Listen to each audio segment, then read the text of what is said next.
ನಮಸ್ತೆ welcome to special time ನಾನು ಶಕುಂತಲಾ ಭೂಷಣ್ ಅಂದು ಯಡಿಯೂರಪ್ಪ ಸಿಎಂ ಆಗಿದ್ದು ಕುಮಾರಸ್ವಾಮಿಯಿಂದ ಇಂದು ಯಡಿಯೂರಪ್ಪ ಸಿಎಂ ಸ್ಥಾನವನ್ನ ಕಳ್ಕೊಂಡಿದ್ದು ಎಚ್ಡಿಕೆಯಿಂದ ಬಿಎಸ್ವೈ ಭಾಗ್ಯ ಚಕ್ರಕ್ಕೆ ಯಾವಾಗಲೂ ಕುಮಾರಣ್ಣನೇ ಅಡ್ಡಿಯಾಕೆ ಕೆಲ ದಿನಗಳಲ್ಲೇ ಕೈದಳ ವಿರುದ್ಧ ಬಿಜೆಪಿ ಇಳಿಯುತ್ತಾ ಪ್ರತೀಕಾರಕ್ಕೆ ಇದೇ ಇವತ್ತಿನ ಸ್ಪೆಷಲ್ ಬಿಎಸ್ವೈ ಮನೆಗೆ ಕಪ್ ಎಚ್ಡಿಕೆಗೆ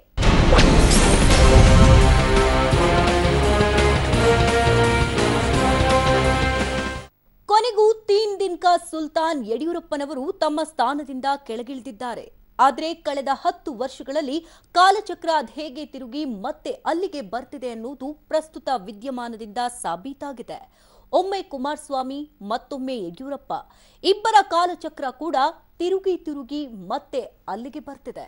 ಯಡಿಯೂರಪ್ಪನವರಿಂದ ಸಿಎಂ ಆಗಿದ್ದ ಕುಮಾರಸ್ವಾಮಿ ಮತ್ತೆ ಈಗ ಬಿಎಸ್ವೈ ಜಾಗಕ್ಕೆ ಬಂದಿದ್ದಾರೆ. ಯಡಿಯೂರಪ್ಪನವರ ಕುರ್ಚಿಗೆ ಮತ್ತೊಮ್ಮೆ ಕುಮಾರಸ್ವಾಮಿಯೇ ಕಂಟಕವಾಗಿದ್ದಾರೆ. ಇವರಿಬ್ಬರ ನಡುವಿನ ಕಾಲಚಕ್ರ ಅದು ಹೇಗೆ ತಿರುಗ್ತಾ ಇದೆ ಅನ್ನೋದರ ಸ್ಪೆಷಲ್ ಎಪಿಸೋಡ್ ಇಲ್ಲಿದೆ ನೋಡಿ. ಅಂದು ಯಡಿಯೂರಪ್ಪ ಸಿಎಂ ಆಗಿದ್ದು ಕುಮಾರಸ್ವಾಮಿಯಿಂದ, ಇಂದು ಯಡಿಯೂರಪ್ಪ ಸಿಎಂ ಸ್ಥಾನ ಕಳ್ಕೊಂಡಿದ್ದು ಎಚ್ಡಿಕೆಯಿಂದ. ಬಿಎಸ್ವೈ ಭಾಗ್ಯ ಚಕ್ರಕ್ಕೆ ಯಾವಾಗ್ಲೂ ಕುಮಾರಣ್ಣನೇ ಅಡ್ಡಿಯಾಕೆ? ಕೆಲ ದಿನಗಳಲ್ಲೇ ಕೈದಳ ವಿರುದ್ಧ ಬಿಜೆಪಿ ಇಳಿಯುತ್ತಾ ಪ್ರತೀಕಾರಕ್ಕೆ.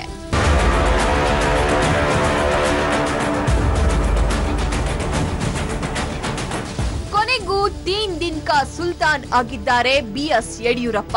ಪಕ್ಷ ಸರಳ ಬಹುಮತ ಪಡೆಯುವಲ್ಲಿ ವಿಫಲ ಆದರೂ ಕೂಡ ಅದೇನೋ ವಿಶ್ವಾಸದಲ್ಲಿ ಯಡಿಯೂರಪ್ಪ ಮೂಲಕ ಪ್ರಮಾಣ ವಚನ ಸ್ವೀಕಾರ ಮಾಡಿಸಿತ್ತು ಬಿಜೆಪಿ ಹೈಕಮಾಂಡ್.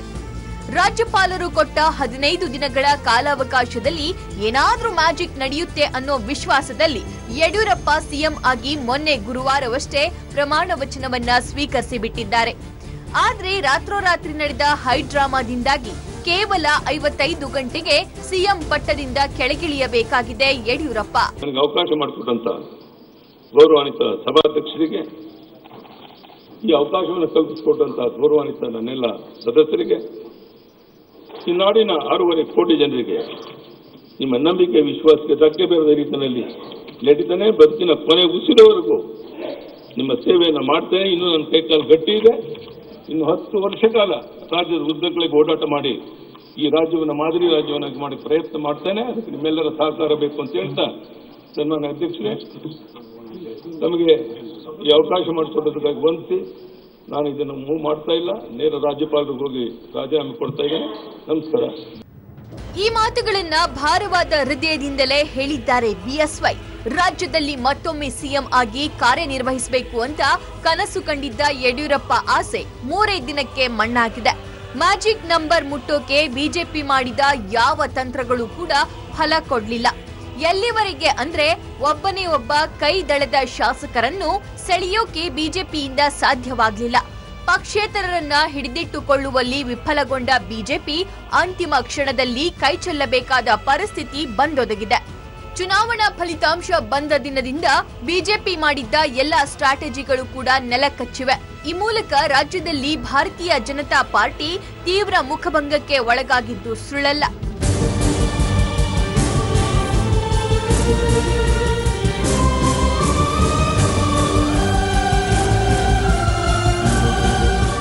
ಹಲವು ಜಿಲ್ಲೆಗಳಲ್ಲಿ ಬಿಜೆಪಿಗೆ ಬಹುಮತ ಬರದಿದ್ದರೂ ಸರ್ಕಾರ ರಚಿಸಿರುವ ಉದಾಹರಣೆ ಇದೆ. ಅಮಿತ್ ಶಾ ಮೋದಿ ತಂತ್ರಗಾರಿಕೆಯಿಂದಲೇ ದೇಶದಲ್ಲಿ ಬಿಜೆಪಿ ಸರ್ಕಾರ ರಚನೆ ಮಾಡ್ತಾ ಬಂದಿದ್ರು. ಕರ್ನಾಟಕದಲ್ಲೂ ಇದೇ ತಂತ್ರವನ್ನ ಮಾಡಿ ಬಿಜೆಪಿಯನ್ನ ಅಧಿಕಾರಕ್ಕೆ ತರ್ತಾರೆ ಅನ್ನೋ ಭರವಸೆಯಲ್ಲಿ ರಾಜ್ಯ ನಾಯಕರಿದ್ರು. ಆದ್ರೆ ಯಾವ ತಂತ್ರಗಳು ಕೂಡ ಫಲ ಕೊಡ್ಲಿಲ್ಲ.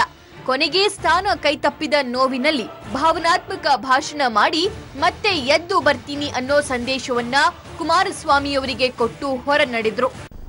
ನನ್ನ ಜನಪರ, ದೀನದಲಿತರ ಪರ, ರೈತ ಪರ ಈ ಹೋರಾಟ ಅಧಿಕಾರದಲ್ಲಿರಲಿ ವಿರೋಧ ಪಕ್ಷದಲ್ಲಿರಲಿ ನನ್ನ ಜೀವನದ ಕೊನೆ ಉಸಿರಿನವರೆಗೂ ಕುಮಾರಸ್ವಾಮಿ ಅವರೇ ಹೋರಾಟ ಮಾಡ್ತೇನೆ. ಹೋರಾಟದ ಹಿನ್ನೆಲೆಯಲ್ಲಿ ಬಂದಿರುವಂತವನು ನಾನು. ನನಗೆ ಅಧಿಕಾರ ಕೊಡದೇ ಇದ್ರೆ ಪ್ರಾಣ ಕಳ್ಕೊಂತೇನೆ. ಅಂತ ಕೆಲವರು ಮಾತನಾಡಿದ್ರು. ನಾನು ಆ ಮಾತು ಹೇಳೋದಿಲ್ಲ. ಅಧಿಕಾರ ಸಿಗಲಿ ಬಿಡ್ಲಿ, ಜನರಿಗಾಗಿ ಪ್ರಾಣ ಕೊಡ್ತೇನೆ ನಾನು. ಯಡಿಯೂರಪ್ಪನವರು ಕುಮಾರಸ್ವಾಮಿ ಅವರಿಗೆ ನೇರವಾಗಿ ಈ ರೀತಿ ಹೇಳೋದಕ್ಕೂ ಕಾರಣವಿದೆ. ಅದೇನೆಂದ್ರೆ, ರಾಜ್ಯದ ಮುಂದಿನ ಮುಖ್ಯಮಂತ್ರಿ ಆಗೋರು ಜೆಡಿಎಸ್ ರಾಜ್ಯಾಧ್ಯಕ್ಷ ಕುಮಾರಸ್ವಾಮಿ. ಎರಡನೇ ಅತಿ ದೊಡ್ಡ ಪಕ್ಷ ಕಾಂಗ್ರೆಸ್ ಆದ್ರೂ ಕೂಡ ತಾನು ಮೈತ್ರಿ ಮಾಡಿಕೊಳ್ತಿರೋ ಜೆಡಿಎಸ್ಗೆ ಸಿಎಂ ಪಟ್ಟ ಬಿಟ್ಟು ಕೊಟ್ಟಿದೆ. ಹೀಗಾಗಿ ಯಡಿಯೂರಪ್ಪನವರನ್ನ ಹಿಂದೆ ಸರಿಸಿ ಸಿಎಂ ಸ್ಥಾನವನ್ನ ಅಲಂಕರಿಸಲಿದ್ದಾರೆ ಕುಮಾರಸ್ವಾಮಿ. ಅಸಲಿಗೆ ಸಿಎಂ ಸ್ಥಾನದ ವಿಷಯದಲ್ಲಿ ಎಚ್ಡಿಕೆ ಮತ್ತು ಬಿಎಸ್ವೈ ನಡುವೆ ದಶಕಗಳಿಂದಲೂ ಫೈಟ್ ನಡೆದಿದೆ. ಕಾಲಚಕ್ರ ತಿರುಗ್ತಾ ಒಮ್ಮೆ ಕುಮಾರಸ್ವಾಮಿ ಸಿಎಂ ಆದ್ರೆ ಮತ್ತೊಮ್ಮೆ ಯಡಿಯೂರಪ್ಪ ಸಿಎಂ ಆಗಿದ್ದಾರೆ. ಯಡಿಯೂರಪ್ಪ ಮೂಲಕನೇ ಸಿಎಂ ಆಗಿದ್ರು ಎಚ್ಡಿಕೆ. ಎಚ್ಡಿಕೆ ಇಂದಾಗಿ ಸಿಎಂ ಪಟ್ಟ ಕಳೆದುಕೊಂಡಿದ್ರು ಬಿಎಸ್ವೈ. ಕೊನೆಗೆ ಕುಮಾರಸ್ವಾಮಿಯ ನಡೆಯಿಂದಲೇ ಸಿಕ್ಕಿತ್ತು ಬಿಎಸ್ವೈಗೆ ಸಿಎಂ ಕುರ್ಚಿ. ತಿರುಗಿತು ಕಾಲಚಕ್ರ. ಎಚ್ಡಿಕೆ ಇಂದಾಗಿ ಮತ್ತೊಮ್ಮೆ ಬಿಎಸ್ವೈ ಸ್ಥಾನ ವಂಚಿತ. ಹೌದು, ಕಾಲಚಕ್ರ ಅಂದ್ರೇನೆ ಹಾಗೆ. ಒಮ್ಮೆ ಮೇಲಿರೋರು ಕೆಳಗೆ ಬರ್ತಾರೆ, ಕೆಳಗಿರೋರು ಮೇಲ್ ಹೋಗ್ತಾರೆ, ಮೇಲೇರಿದವರು ಮತ್ತೊಮ್ಮೆ ಕೆಳಗಿಳಿಯಲೇಬೇಕು. ಯಾಕಂದ್ರೆ ಇಲ್ಲಿ ಯಾವುದೂ ಕೂಡ ಶಾಶ್ವತವಲ್ಲ. ಕಾಲಚಕ್ರ ತಿರುಗ್ತಾ ಇದ್ದಂತೆ ಎಲ್ಲದಕ್ಕೂ ಸಜ್ಜಾಗಿರಲೇಬೇಕು. ಸ್ವಾರಸ್ಯಕರ ಸಂಗತಿ ಅಂದ್ರೆ ಈ ಕಾಲಚಕ್ರ ಕುಮಾರಸ್ವಾಮಿ ಮತ್ತು ಯಡಿಯೂರಪ್ಪನವರ ವಿಷಯದಲ್ಲಿ ತಿರುಗ್ತಾ ಇರೋದು ಸ್ಪಷ್ಟವಾಗಿ ಕಾಣ್ತಿದೆ. ಹಾಗೂ ಪ್ರತಿ ಬಾರಿನೂ ಯಡಿಯೂರಪ್ಪನವರಿಗೆ ಕುಮಾರಸ್ವಾಮಿಯೇ ಕಂಟಕವಾಗ್ತಿದ್ದಾರೆ. ಯಾವಾಗೆಲ್ಲ ಬಿಎಸ್ವೈ ಸಿಎಂ ಆಗೋಕೆ ಹೊರಡ್ತಾರೋ ಅವಾಗೆಲ್ಲ ಎಚ್ಡಿಕೆನೇ ಅಡ್ಡಗಾಲಾಕಿದ್ದಾರೆ.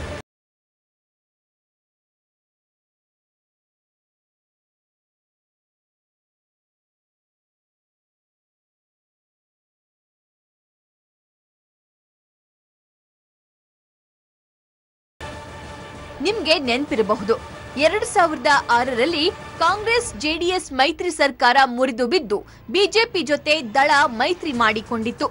ಈ ಸಂದರ್ಭದಲ್ಲಿ ರಾಜ್ಯದ ಅತಿದೊಡ್ಡ ಪಕ್ಷವಾಗಿದ್ದ ಬಿಜೆಪಿ ಸಿಎಂ ಸ್ಥಾನವನ್ನ ಮೊದಲ ಬಾರಿಗೆ ಕುಮಾರಸ್ವಾಮಿ ಅವರಿಗೆ ಬಿಟ್ಟುಕೊಟ್ಟಿತ್ತು.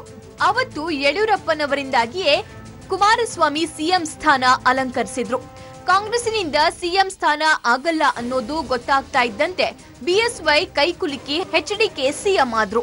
20 ತಿಂಗಳ ಕಾಲ ಎರಡೂ ಪಕ್ಷಗಳು ಸಿಎಂ ಸ್ಥಾನವನ್ನ ಅಲಂಕರಿಸೋ ಒಪ್ಪಂದ ಆಗಿತ್ತು. ಆದ್ರೆ 20 ತಿಂಗಳು ಸಿಎಂ ಆದ ಕುಮಾರಸ್ವಾಮಿ ಬಿಎಸ್ವೈ ಅವಧಿ ಬಂದಾಗ ಉಲ್ಟಾ ಹೊಡೆದಿದ್ರು.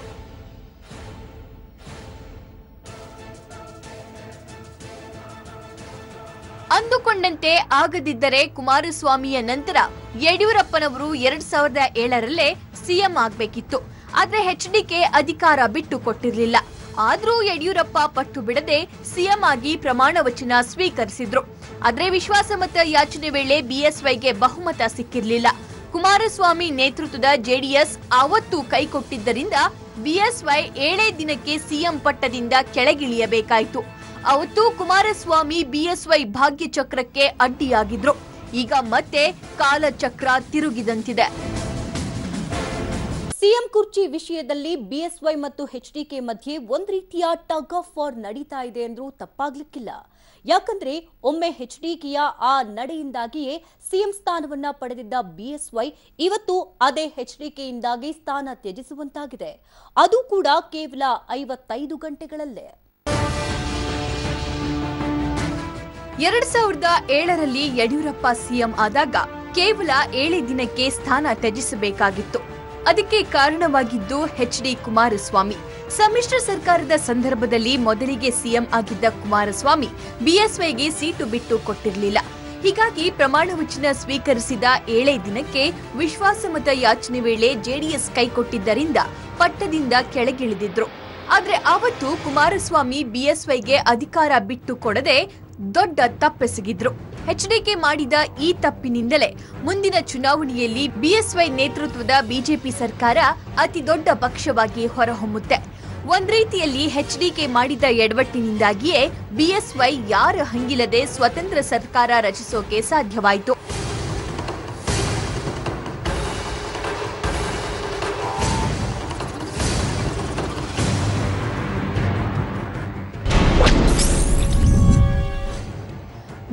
ದಿನಕ್ಕೆ ಸೀಮಿತವಾಯಿತು ಬಿಎಸ್ವೈ ಸಿಎಂ ಪಟ್ಟ.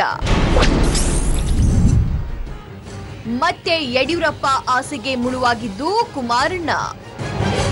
ಹಿಂದೊಮ್ಮೆ ಯಡಿಯೂರಪ್ಪನವರೇ ಎಚ್ಡಿಕೆಯನ್ನ ಸಿಎಂ ಮಾಡಿದ್ರು. ಅದಾದ ಬಳಿಕ ಎಚ್ಡಿ ಕುಮಾರಸ್ವಾಮಿ ಮಾಡಿದ ಎಡವಟ್ಟಿನಿಂದಾಗಿಯೇ ಬಿಎಸ್ವೈ ಸಿಎಂ ಆದ್ರು. ಆದ್ರೆ ಈಗ ಮತ್ತೆ ಅದೇ ಕುಮಾರಣ್ಣನಿಗೆ ಜಾಗ ಖಾಲಿ ಮಾಡಿದ್ದಾರೆ ಯಡಿಯೂರಪ್ಪ. 2007ರಲ್ಲಿ ಯಡಿಯೂರಪ್ಪನವರ ಸಿಎಂ ಅಧಿಕಾರವನ್ನ 7 ದಿನಕ್ಕೆ ಕೊನೆಯಾಗುವಂತೆ ಮಾಡಿದ್ರು ಕುಮಾರಸ್ವಾಮಿ. ಈ ಬಾರಿ ಬರೀ 55 ಗಂಟೆ ಮಾತ್ರ ಸಿಎಂ ಸ್ಥಾನವನ್ನ ಅನುಭವಿಸುವಂತೆ ಮಾಡಿದ್ದಾರೆ. ಯಡಿಯೂರಪ್ಪನವರ ಭಾಗ್ಯ ಚಕ್ರದಲ್ಲಿ ಪದೇ ಪದೇ ಅಡ್ಡಗಾಲಾಗ್ತಿರೋದು ಎಚ್ಡಿಕೆನೇ. ಯಡಿಯೂರಪ್ಪ ದುರಂತ ನಾಯಕನ? ಹೌದು, ಇಂಥದೊಂದು ಪ್ರಶ್ನೆ ಸಹಜವಾಗಿಯೇ ಮೂಡುತ್ತೆ. ಯಾಕಂದ್ರೆ ಸ್ಥಾನಕ್ಕಾಗಿ ಜೀವನವಿಡೀ ಹೋರಾಟವನ್ನ ನಡೆಸ್ತಾನೆ ಬಂದಿದ್ದಾರೆ ಯಡಿಯೂರಪ್ಪ. ಇಲ್ಲಿವರೆಗೆ ಜೀವನದಲ್ಲಿ 3 ಬಾರಿ ಸಿಎಂ ಆಗಿ ಪ್ರಮಾಣ ವಚನ ಸ್ವೀಕರಿಸಿರುವ ಬಿಎಸ್ವೈ ಯಾವತ್ತೂ 5 ವರ್ಷಗಳ ಸಂಪೂರ್ಣ ಅಧಿಕಾರವನ್ನ ಅನುಭವಿಸಲೇ ಇಲ್ಲ. ಅಷ್ಟೇ ಯಾಕೆ 3 ಬಾರಿಯ ಒಟ್ಟು ಅವಧಿಯನ್ನ ಕೂಡಿಸಿದ್ರೂ 5 ವರ್ಷ ಆಗಲ್ಲ. ಮೊದಲ ಬಾರಿ ಸಿಎಂ ಆದಾಗ 7 ದಿನ, 2ನೇ ಬಾರಿ ಸಿಎಂ ಆದಾಗ 3 ವರ್ಷ ಹಾಗೂ 3ನೇ ಬಾರಿ ಸಿಎಂ ಆದಾಗ ಬರೀ 3 ದಿನಕ್ಕೆ ಯಡಿಯೂರಪ್ಪ ಅವಧಿ ಕೊನೆಗೊಂಡಿದೆ. ಸಮ್ಮಿಶ್ರ ಸರ್ಕಾರದಲ್ಲಿ ಸಿಎಂ ಆದಾಗ 5 ವರ್ಷ ಮಾಡೋಕೆ ಸಾಧ್ಯನೇ ಇಲ್ಲ. ಆದ್ರೆ 2008ರಲ್ಲಿ ಬಿಜೆಪಿ ಸರ್ಕಾರ ಸ್ವತಂತ್ರವಾಗಿ ಅಧಿಕಾರಕ್ಕೆ ಬಂದಿತ್ತು. ಈ ಸಂದರ್ಭದಲ್ಲಿ ಸಿಎಂ ಆದ ಬಿಎಸ್ ಯಡಿಯೂರಪ್ಪನವರಿಗೆ ಯಾವುದೇ ಅಡೆತಡೆ ಇಲ್ಲದೆ ಅಧಿಕಾರ ಅನುಭವಿಸುವ ಎಲ್ಲಾ ಅವಕಾಶಗಳು ಇದ್ವು. ಆದ್ರೆ ಲೋಕಾಯುಕ್ತರು ಗಣಿ ಕೇಸ್ನಲ್ಲಿ ಯಡಿಯೂರಪ್ಪ ಹೆಸರು ಸೇರಿಸಿದ್ದರಿಂದ 3 ವರ್ಷಕ್ಕೆ ಸಿಎಂ ಸ್ಥಾನದಿಂದ ಕೆಳಗಿಳಿಯಬೇಕಾಯಿತು.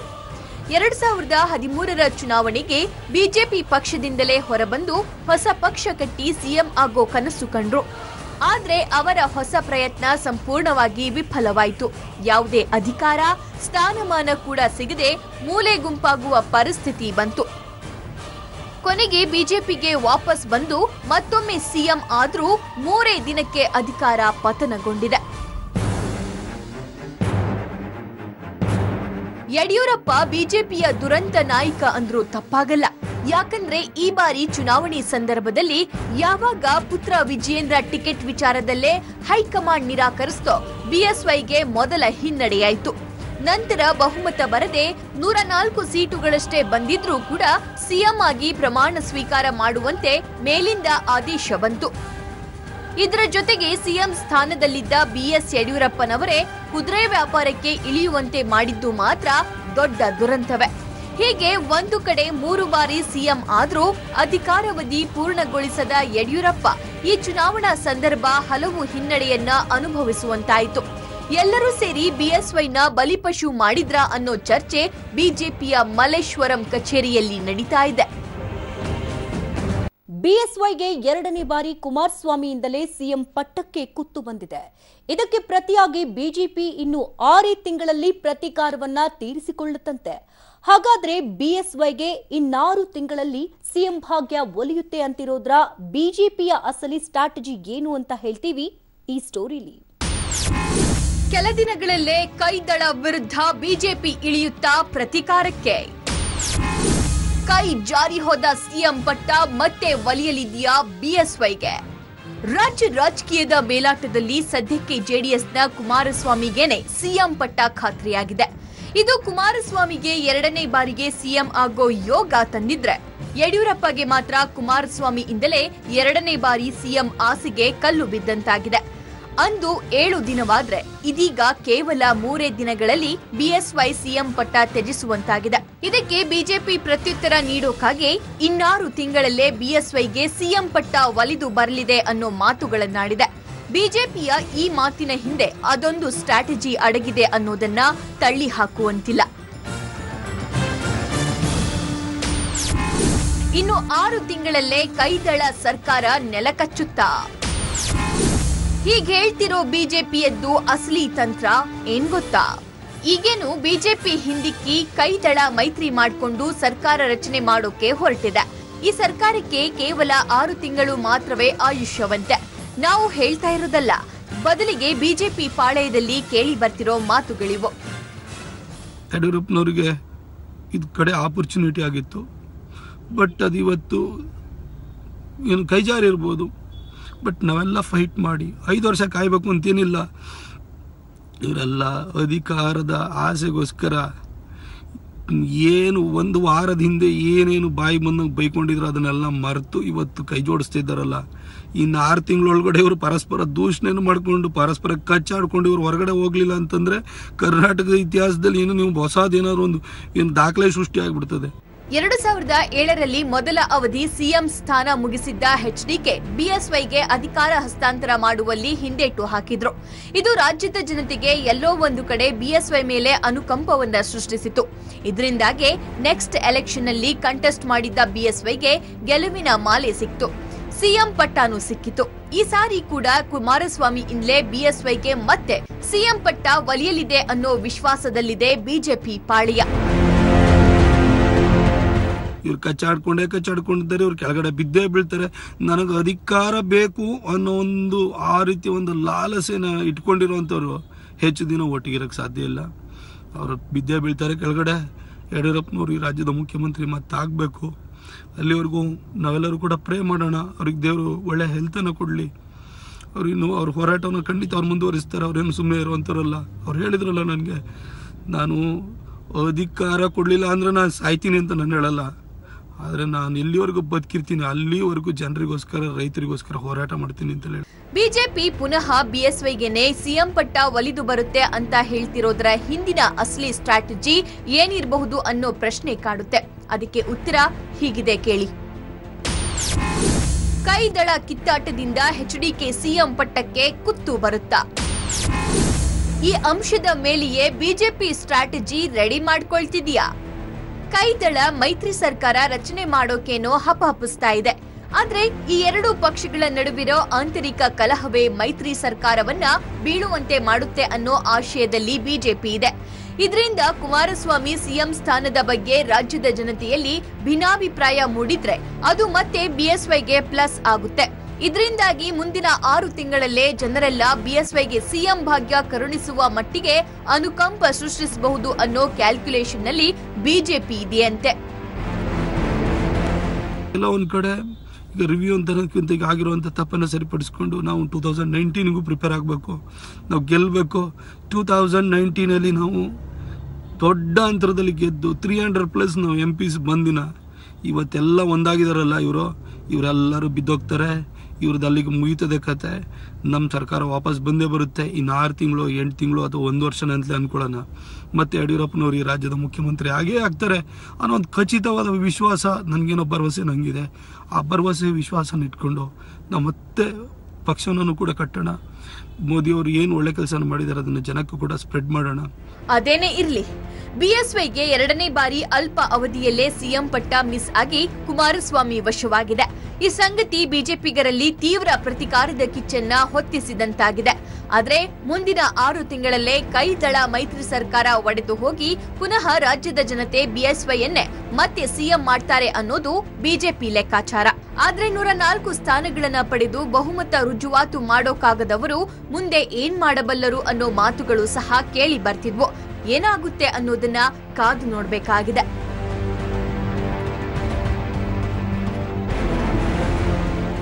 ಹೀಗೆ ಕಳೆದ 5 ದಿನಗಳಿಂದ ಕರ್ನಾಟಕದಲ್ಲಿ ನಡೀತಾ ಇದ್ದ ಬೃಹನ್ ನಾಟಕಕ್ಕೆ ತಾತ್ಕಾಲಿಕ ತೆರೆ ಬಿದ್ದಂತಾಗಿದೆ. 2ನೇ ಬಾರಿ ಕುಮಾರಸ್ವಾಮಿ ಸಿಎಂ ಆಗಲಿದ್ದಾರೆ. ಕಳೆದ ಬಾರಿಯ ಸಮ್ಮಿಶ್ರ ಸರ್ಕಾರದಂತೆ ಇದು ಆಗುತ್ತಾ, ಸುಸೂತ್ರವಾಗಿ ಪೂರೈಸುತ್ತಾ ಅಂತ ಕಾದು ನೋಡೋಣ. ಇದೇ ಇವತ್ತಿನ ಸ್ಪೆಷಲ್. ನೆನ್ಪಿರ್ಲಿ, ನ್ಯೂಸ್ ಅಂದ್ರೆ ಪಬ್ಲಿಕ್ ಟಿವಿ.